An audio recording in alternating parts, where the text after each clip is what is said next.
Welcome to the OLV Daily Reflection for Tuesday, April the 13th. Today, the Universal Church honors Saint Martin I, who was a pope who eventually was martyred for the faith in the 7th century. He, by his life and ministry, gave witness to Jesus Christ by his continual work to correct the errors that existed in the Church during the time of his papacy.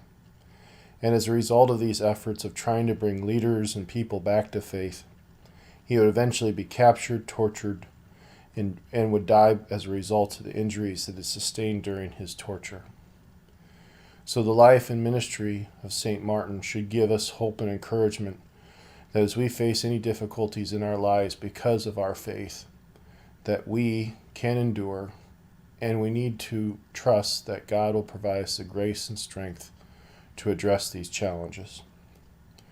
So the gospel reading chosen for today's Mass in honor of St. Martin comes to us from the 15th chapter of St. John's Gospel. It reads, Jesus said to his disciples, "If the world hates you, realize it hated me first. If you belong to the world would love its own. But because you do not belong to the world, I have chosen you out of the world hates you. Remember the word I spoke to you. No slave is greater than his master.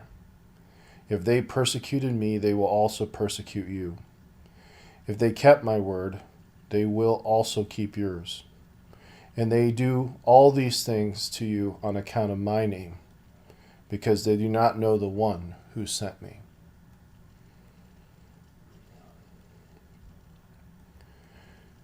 These words of Jesus Christ have been important to me in my life and ministry, because there's been times where I've had to explain and defend the Catholic Church's position up and against various ideas and thoughts in the contemporary culture.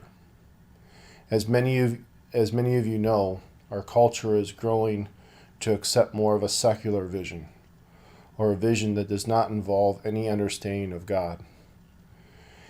And for them, of the secular mindset, they do not understand how God and faith is a part of day-to-day life or understanding the entire world. So many times when you encounter someone who's completely secular or maybe even atheistic, they have not been exposed to the teachings of the Church, and I've actually found that many of them are very open. They don't know, so they want to ask questions, they want to know, they want to have a better understanding. But another group of people have been more challenging in my life and priesthood. And this group of people would be those that have misinformation about the Catholic Church.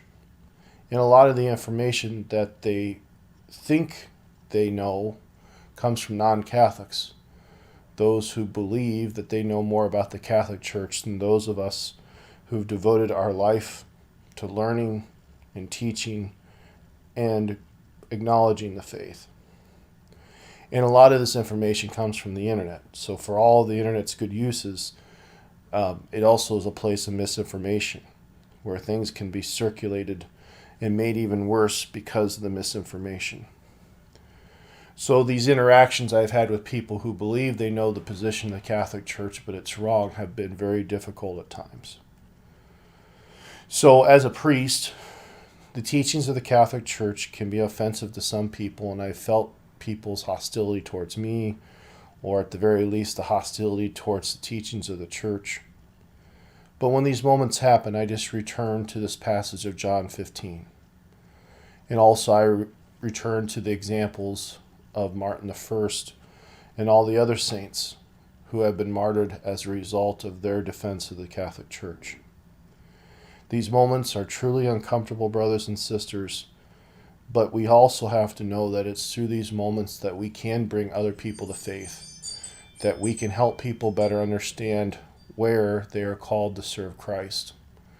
So we don't give up, but we rely more and more on God's grace and on God's strength so that we can be witnesses to Christ in this world and bring more and more people into the flock of the Catholic Church, because we are willing to endure some hardship, some pain, some anger, in order that others may see the truth.